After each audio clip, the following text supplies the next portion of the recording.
Persona 5 is an anime-based JRPG with a serious pedigree.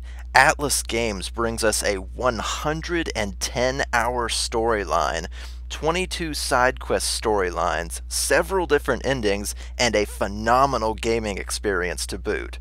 Where do I even begin with a game this large? I've got just as many hours completing Persona 5 that I do with all my adventuring in freaking Skyrim. Well, it'll be hard to talk about this game without giving a few minor spoilers, but the game is huge, so you don't have to worry too much. In Persona 5, you play as a high school kid who becomes the leader of a group of supernatural burglars called the Phantom Thieves. But instead of breaking into houses or banks, they break into evil people's minds. If they identify a bad person, they will break into his or her mind and find the root cause of that person's evil.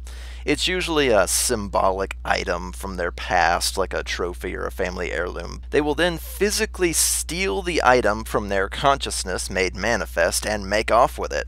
With this item removed from the victim's mind, they will then have a change of heart, be overcome with guilt over their evil deeds, and publicly confess their crimes in front of everyone. I have repeatedly done things that were unbecoming of a teacher. Verbally abusing students, physically abusing my team, and sexually harassing female students. I am the reason why Shiho Suzui tried to kill herself. I thought of this school as my own castle. There were even students that I sentenced to expulsion simply because I didn't like them. Meanwhile, the Phantom Thieves can then sell the item and split the winnings among themselves. It sounds amazing because it is. There is a monster-sized story here with a vast cast of characters that both feel and sound real. With excellent voice acting and plenty of text from lesser characters, there are points in this game in which you might just forget that you're actually playing a game and not watching an anime. This is a Shin Megami Tensei game after all, so expect some really long cutscenes. When the third act of the game starts, I'm not kidding, there is a 55-minute cutscene. 55 minutes? I shit you not. I timed it after going through a second time just to make sure. Depending on your taste, this can be a pro or a con in a game like this. I mean, if you want story-driven, this is definitely for you, but holy crap, some of these cutscenes are so long. There's plenty of spoken dialogue, but there's also plenty of repetition here. An event will happen in the story, and then the characters will all want to talk about it, and then get together later and talk about it again, and then send you texts talking about it some more, and then talk about the exact same thing again when you enter a dungeon. I mean, Jesus Christ, will you people shut up and let me play the game for a while? And you're very vulgar, and very stupid. What? I wouldn't be surprised if about a quarter of this game's time is actually just me tapping the X button to keep a cutscene moving. I thought it was really cute that there's actually a fast forward button when the dialogue is going on. It's like they know these people never shut up and they're willing to bend your patience just a little bit. I actually skipped a lot of text messages because my patience had just run out with my party members repeating themselves over and over and over again. When are we gonna get to some action, people? Combat is simple, fast, and satisfying, as most turn-based RPGs tend to be. There's the usual elemental wheel of magic, plus things like guns and melee attacks. You find out your enemy's weakness by shooting off all different spells at them, and when you find the right one, it will knock them down.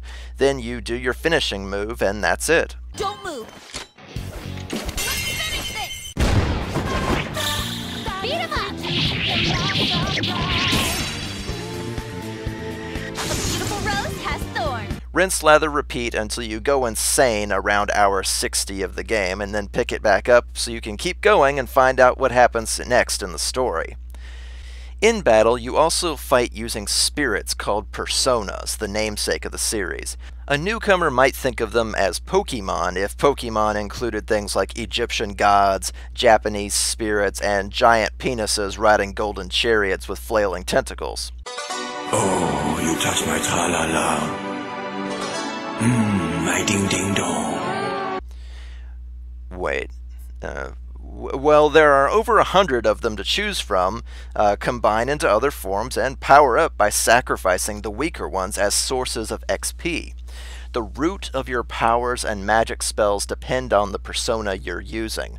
While your party members can only summon one particular persona, usually paired up with one type of elemental attack, you are special, as you can change yours out whenever you please with one of many, many choices. My favorite persona was Seth, a giant black dragon that can rain some serious death down on your enemies if you use the proper personas to fuse together and make him. Personas are your power, and you'll want good ones if you want to survive the dungeons. The dungeons, called palaces, are brilliantly designed and themed after whose mind you happen to be breaking into. Think Psychonauts if you actually wanted to be taken seriously. For example, if you went inside the mind of a douchey teacher who can get away with anything he wants to at school, he might see himself as a king in his mind, and his palace would be a castle. Persona 5 trades subtlety for cleverness, which is actually a departure from the previous games.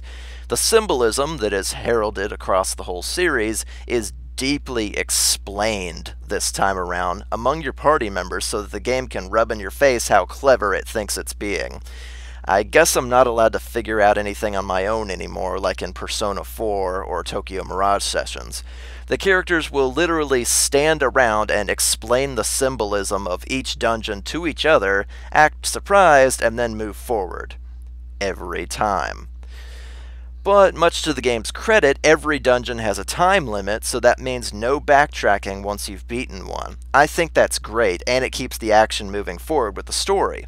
The grindy nature of a JRPG notwithstanding, I always felt like I was at least going somewhere, and that meant a lot to me. If nothing else, Persona 5 will sell you on one thing, and that is choice. What do you want to do with your time? Well, when you're not stealing people's hearts as the leader of the Phantom Thieves, you still need to lead a normal life as a high schooler. You'll attend class, study in the library, maybe get a part-time job. There's friends to make, problems to listen to, and plenty of side content that you're basically just gonna stumble across and enjoy. So yes, half of the game is a high school simulator, but everything that happens to you in the real world will affect your life in the dungeons and otherworldly areas that you visit. You only have a finite number of days before the story wraps up with or without you, so you must make the most of your limited time slots to make yourself grow stronger, grow closer to your party members, or get perks from being friends with certain people. For example, there's a kid in an arcade somewhere. If you become friends with him, he'll teach you the ins and outs of a shooting game that is very popular in arcades across Japan. This translates to you doing fancier gun attacks in battle, having more bullets, and doing fancy moves way more often instead of just once per dungeon run, which is what you start with. That alone is worth spending time with this kid, and he has a rewarding side story to boot. Persona 5 is jammed full of people that you can hang out with, and the growing bonds of friendship with them will not only come with benefits like better gun moves, but will help you create stronger personas. And know before you ask, you can't make friends with everybody, you have to pick and choose. I spent the greater majority of my time eating giant hamburgers, hanging out with my local doctor to make healing items cheaper, and using the local baths to make myself more charming. You have a side group of stats called social stats, which you need to interact with people. Things like charm, guts, and knowledge come in handy if you want to make friends with, say, a shogi master or a narcoleptic shut-in who happens to be a computer genius. Persona 5 is all about stealing hearts and saving the world, yes, but you and your powers are defined by who you hang out with. So if you're the antisocial sort who just wants to run dungeons and grind for money and XP, you're actually not going to get very far. Pick your friends carefully and enjoy the perks that come from them to carve out your own strategies. You help me out with my business, smuggling goods, destroying evidence, and as a reward, I'll introduce you to the special menu, with good prices for a punk like you. What do you say? And there are a lot of them, so there's really no wrong answer here. Who you choose to hang out with will shape the ending you get, which There are at least 3, and all of them are justly earned. This is an anime-based game after all, so it gets loud, it gets dramatic, it gets colorful and silly, there's lots of screaming and powering up, supernatural powers and spectacle to make just about any RPG fan happy.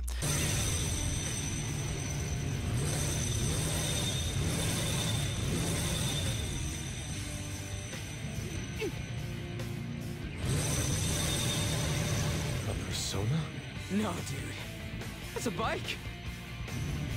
I can feel it. You'll cheer on all the characters you meet because all of them feel like people with their own goals and desires in life. 110 hours is plenty of time to flesh out a ton of characters, and you will care deeply for at least some of them.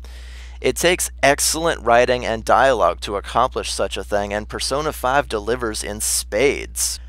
Okay, now, all of that praise aside, let's talk bad stuff. No game is perfect after all. Persona 5 is 110 hours long, like I said. Unfortunately, about a third of that will be spent just mindlessly grinding monsters for money and XP.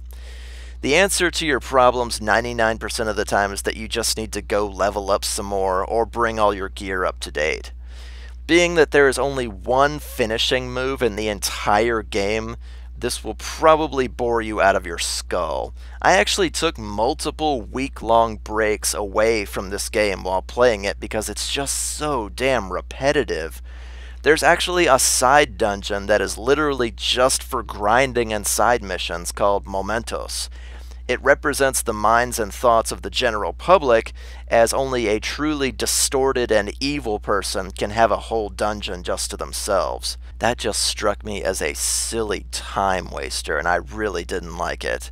Money is always desperately finite, as gear and healing items are very expensive and not always readily available.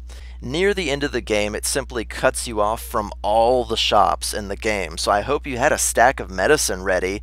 It's gonna suck to be you if you have to face the final areas in the game, which are way harder than the rest, with absolutely no access to better gear or healing items of any kind. That, along with the game's incredible stinginess with mana restoring items, became a serious pain.